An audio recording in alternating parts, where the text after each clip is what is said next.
Good morning student. देखिए, आज हम अपने बीएससी, एमएससी और बीएससी दोनों में टॉपिक है वैसे, लेकिन हम बीएससी की जो बायोलॉजी ऑफ कोड डेटा की जो बुक है, बायोलॉजी ऑफ कोड डेटा की जो बुक है, उसमें हम पढ़ रहे थे पेट्रामाइजोन। हम इसे लैम्प्रे भी बोलते हैं। क्या बोलते हैं? लैम्प्रे। ठीक है।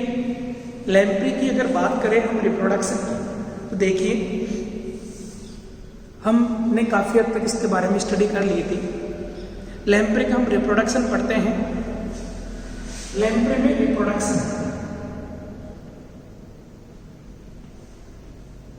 देखो एडल्ट जो लैम्प्रे होता है उसमें जब गोनेड्स विकसित हो जाते हैं, क्या गोनेड्स डेवलप्ड हो जाते हैं, यानी पूर्ण रूप से गोनेड्स का विकास हो जाता है, उस समय जो एडल्ट होता है वो सी वाटर से, C2 रिवर यानी समुद्र से वह नदी की तरफ इसकी तरफ जाना स्टार्ट करेगा।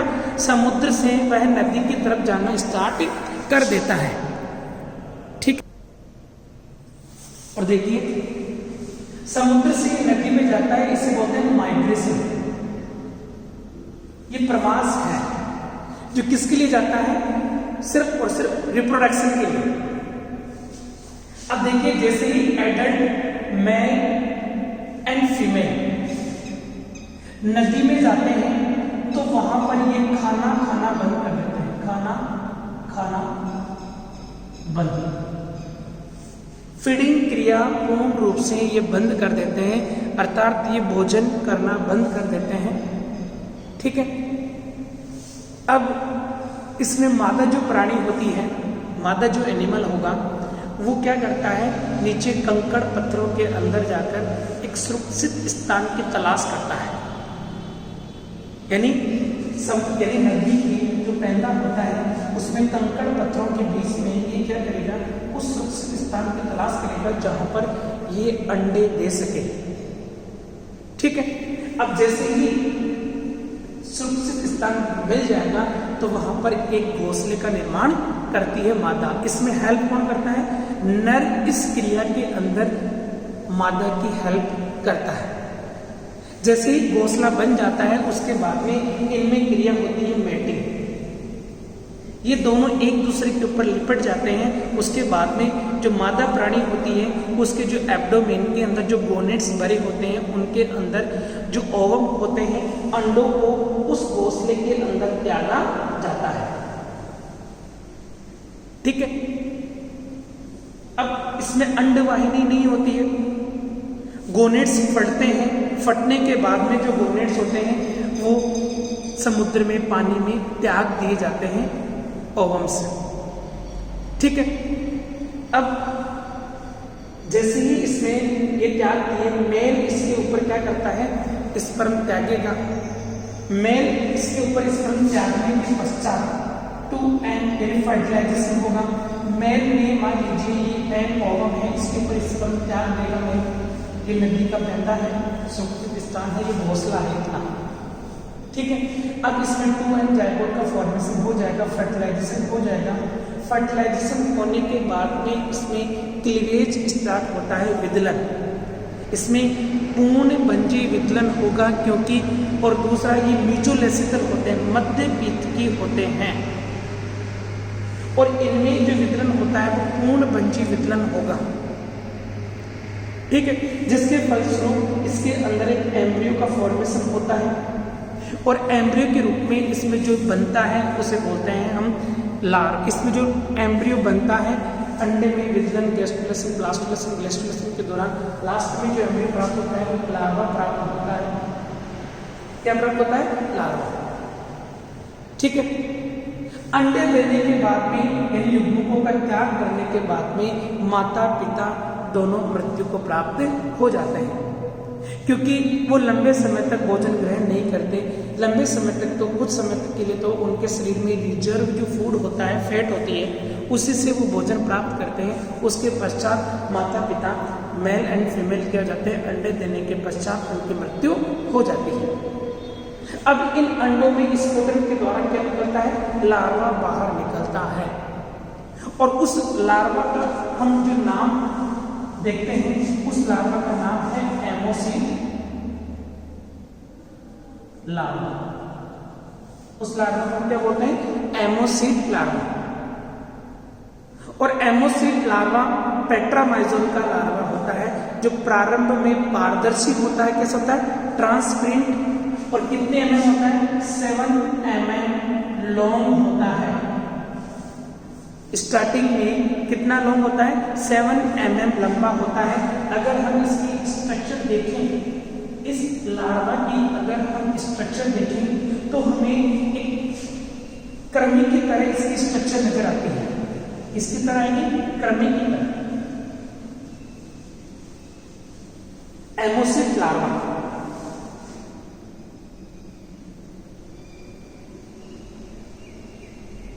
इस लार्वा की स्ट्रक्चर देखते हैं तो हमें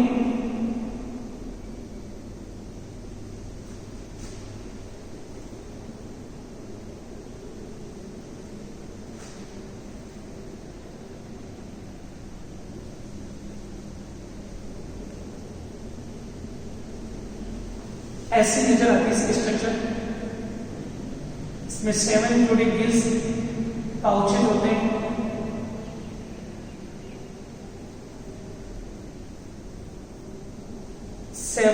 ये क्या होता है, 7 पेयर गिल स्लिट्स। यहां पर एक रूडिमेंट्री आइज होती है, अक्रियाशील आंख। ये एमोसिल लार्वा की एक्सटर्नल स्ट्रक्चर है, इसे बोलते हैं रूडिमेंट्री आई। यहां पर एक नॉस्ट्रल होता है जो मध्य में प्रेजेंट नहीं होता, पृष्ठ सतह में मध्य में प्रेजेंट नहीं होता। ये होता है, इसे बोलते हैं ओरल हुड। ठीक है। यहां पर जो फिन्स होते हैं वो अनडिफरेंशिएटेड होते हैं। क्या होते हैं, अनडिफरेंशिएटेड।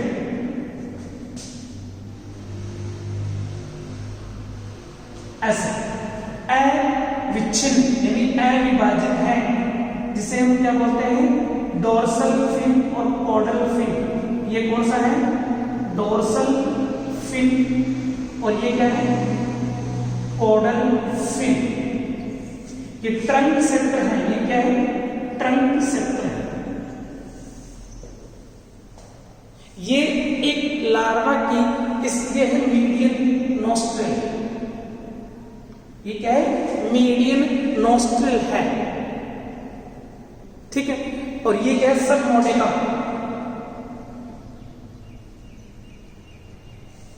इस ओरल हुड पर टेंटिकल्स भी पाए जाते हैं, उन्हें क्या बोलते हैं, ओरल टेंटिकल्स। क्या कहते हैं उनको, ओरल बक्कल टेंटिकल्स भी कहते हैं। शरीर इसके समान है, कृमि के समान। जबकि हम एडल्ट को देखते हैं तो हमें एडल्ट इस प्रकार से नजर आता है। एडल्ट की स्ट्रक्चर भी आपके सामने मैं बना देता हूं, जिससे हम कंपैरिजन करने में हमें आसानी रहेगी। ये देखिए, इसमें ये बक्कल फनल है, एक नोस्ट्रल पाया जाता है, एक जोड़ी आंख है, क्रियाशील आंखें हैं, 7 जोड़ी गिल स्लिट्स हैं। ठीक है। डोर्सल फिन 2 होते हैं, 1 2। दूसरा कंटिन्यू रहता है कॉडल फिन के साथ में। एक एमएस होती है, एक लेटरल लाइन होती है। क्या होती है, लेटरल लाइन होती है। ये डोर्सल फिन 2 भागों में है, विभाजित है। ठीक है। इस स्ट्रक्चर में और इस स्ट्रक्चर में अंतर है। वो क्या अंतर है, इस एमोसिल लार्वा की क्या क्या लक्षण है। पहला, शरीर कृमि के समान है। इसके समान है, कृमि के समान है। दूसरा, इसमें जो फिन्स हैं वो अविच्छिन्न हैं, जबकि इसमें विच्छेदित हैं। इसमें dorsal fin first dorsal fin, और ये कौन सा है, सेकंड डोर्सल फिन। दोनों के बीच में गैप है, लेकिन यहां पर डोर्सल फिन एक ही है, दोनों के बीच में गैप नहीं है, जिसे हम क्या बोलते हैं, मिड डोर्सल फिन। दूसरा कैरेक्टर ये है। तीसरा, इसमें जो माउथ होता है वो ओरल फनल के रूप में न होकर के इसका ओरल हुड, किसमें रहता है, ओरल हुड के रूप में, लेकिन सेमी सर्कुलर होता है। ठीक है, एक इसमें लोअर लिप होता है, इसमें क्या बोलते हैं, लोअर लिप। यहां पर क्या होता है, अपर लिप। इसमें ऐसे स्ट्रक्चर प्रेजेंट नहीं होती। हेड, सिर अस्पष्ट है, सिर क्या है इसमें, अस्पष्ट। इसके अलावा इसके अंदर पित्त वाहिनी, पित्ताशय एवं लीवर सक्रिय रूप से क्रियाशील होते हैं, जबकि इसमें किसी प्रकार का पित्त वाहिनी और पित्ताशय नहीं पाया जाता। त्वचा के द्वारा आंख ढकी हुई अवस्था में रहती है, क्रियाशील नहीं होती, रूडिमेंट्री अक्रियाशील अवस्था में रहती है। ठीक है, ग्रसनी की अधर सतह पर एंडोस्टाइल उपस्थित होती है। ग्रसनी की जो अधर सतह होती है, नीचे वाली सतह होती है, उसमें क्या प्रेजेंट होती है, एंडोस्टाइल प्रेजेंट होती है। ठीक है, इसमें लोअर लिप और अपर लिप तो होते हैं, लेकिन हॉर्नी टीथ नहीं पाए जाते। इसमें क्या नहीं प्रेजेंट होते, हॉर्नी टीथ नहीं पाए जाते। ठीक है, इसके अलावा इसमें अन्य कैरेक्टर भी हैं। देखिए, इसमें 7 जोड़ी क्या होते हैं, ग्रसनी पर 7 जोड़ी गिल चैम्बर होते हैं। कितने जोड़ी होते हैं, 7 जोड़ी गिल चैम्बर होते हैं। ठीक है, इसमें फूड करंट पेशियों द्वारा उत्पन्न की जाती है। किसके द्वारा उत्पन्न की जाती है, पेशियों के द्वारा। ठीक है, इस लार्वा में क्रियाशील प्रोनेफ्रोस होते हैं। क्या होते हैं, प्रोनेफ्रोस। उत्सर्जन के लिए क्या प्रेजेंट होते हैं इसमें, प्रोनेफ्रोस, जबकि इसमें कौन से होते हैं, मीजोनेफ्रोस। ठीक है, इसमें प्रोनेफ्रोस होते हैं, जबकि इसमें क्या होते हैं, मीजोनेफ्रोस प्रेजेंट होती है। ये एडल्ट स्ट्रक्चर है, कौन सी स्ट्रक्चर है, एडल्ट, और ये कौन सी है, लार्वल स्टेज है। ठीक है, इसके अलावा देखो, एमोसिड लार्वा का जो भोजन होता है सेवा यानी एल्गी और बैक्टीरिया होते हैं। इसका भोजन होता है एल्गी और बैक्टीरिया, जबकि ये जो भोजन खाता है उस भोजन के रूप में बड़ी बड़ी मछलियों के एब्डोमेन पर चिपक कर बकन फनल के द्वारा जीभ पर उपस्थित हॉर्नी टीथ की सहायता से उसमें कट लगाकर मांस को यह खाने का कार्य करता है। ये लार्वा धीरे धीरे बड़ा होता जाता है और 7 से 8 वर्ष तक इसी लार्वल अवस्था में रहता है। जब 7 से 8 वर्ष पूर्ण हो जाते हैं, उसके बाद में इसमें मेटामॉर्फोसिस की क्रिया स्टार्ट होती है, कायांतरण की क्रिया स्टार्ट होगी, जिससे यह संरचना एक एडल्ट में कन्वर्ट होती है धीरे धीरे। क्या क्या चीजें मेटामॉर्फोसिस के दौरान क्या क्या होगा, इसका जो ओरल हुड होता है वो किसमें कन्वर्ट हो जाएगा, बक्कल फनल में। मेटामॉर्फोसिस कैसे होता है, देखो इसमें मेटामॉर्फोसिस के दौरान क्या क्या चेंजेस होता है। ठीक है, अनेक परिवर्तन देखने को मिलते हैं। इसका जो ये ओरल हुड होता है किसमें कन्वर्ट हो जाएगा, बक्कल फनल में। पहला परिवर्तन तो ये होता है,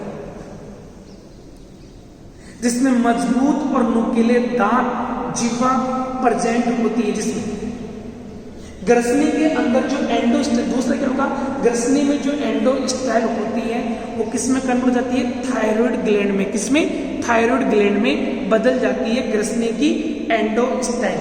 इसमें एंडोस्टाइल पाई जाती है, इसमें एंडोस्टाइल की जगह क्या पाई जाती है, ग्रसनी में थायराइड ग्लैंड। दूसरा, तीसरा, इसमें ग्रासनाल श्वसनीय ग्रसनी से पृथक होकर एक ब्लाइंड सेक का फॉर्मेशन करती है। ग्रासनाल जो होती है, ईसोफेगस होती है, ग्रसनी से अलग हो जाती है, ब्लाइंड सेक का फॉर्मेशन करती है। प्रोनेफ्रोस किसमें कन्वर्ट हो जाती है, मीजोनेफ्रोस में। तीसरा परिवर्तन, चौथा परिवर्तन ये, प्रोनेफ्रोस इसमें होते हैं, मीजोनेफ्रोस इसमें होते हैं। तो प्रोनेफ्रोस की जगह कौन लेता है, मीजोनेफ्रोस ले लेते हैं। स्पाइनल कॉर्ड पृष्ठ अधरीय सतह से चपटी हो जाती है। स्पाइनल कॉर्ड क्या हो जाती है? पृष्ठ अधरीय सतह से चपटी हो जाती है। आंखें होती है वो क्रियाशील और पेड़ में हो जाती है। तीसरा और नेक्स्ट है कि इसमें जो मिड डोर्सल फिन होते हैं वो दो भागों में बंटकर first dorsal fin, second dorsal fin और लास्ट में क्या बन जाता है? एक कॉर्डल फिन का फॉर्मेशन कर लेते हैं। इस प्रकार से अविच्छिन्न डिफरेंशिएटेड विच में बदल जाता है। ठीक है। त्वचा का रंग पीले भूरे से, इसका रंग कैसा था? पीला भूरा। अब इसका कलर कैसा हो जाएगा? ग्रीन भूरा, ग्रीनिश ब्राउन में कन्वर्ट हो जाती है। येलोइश ब्राउन थी, अब ये किस में कन्वर्ट हो जाएगा? इसका कलर ग्रीनिश ब्राउन में। इतने परिवर्तन होते ही ये किस अवस्था में बदल जाता है? किशोर अवस्था में। किशोर अवस्था किस में बदलेगा? किशोर अवस्था में।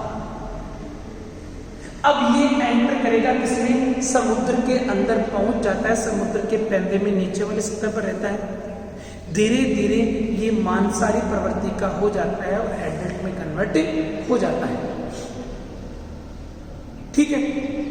परंतु जैसे ही वापस गोनेड्स बनेंगे इसमें, जैसे ही गोनेड्स विकसित होते हैं तो ये जन्म देने के लिए कहां पर जाएगा? वापस नदी वाले समुद्र में एंटर कर जाएगा। वहां पर वही क्रिया वापस दोहराई जाएगी। इस प्रकार से एमोसिड लार्वा में मेटामॉर्फोसिस की क्रिया होती है। जब वह एडल्ट में कन्वर्ट होता है तो समुद्र में चला जाता है। एडल्ट में जब जनक यानी गोनेड्स पूर्ण रूप से विकसित हो जाते हैं उसके बाद में वह मेटामॉर्फ यानी जनन क्रिया करने के लिए समुद्र से नदी में वापस प्रवास करता है। इस प्रकार से ये है एमोसिड लार्वा और इसमें एडल्ट में रिप्रोडक्शन। ठीक है। अब हमारे पास हमने देखो हडमानिया हम पढ़ चुके हैं, एम्फियोक्सिस हमने पढ़ लिया है, पेट्रामाइजोन हमने पढ़ लिया है, पेट्रामाइजोन का एमोसिड लार्वा हमने पढ़ लिया है, हमने एसिडिन टेडपोल लार्वा हमने स्टडी कर चुके हैं। तो ये अपनी यूनिट लगभग कंप्लीट होती है। जय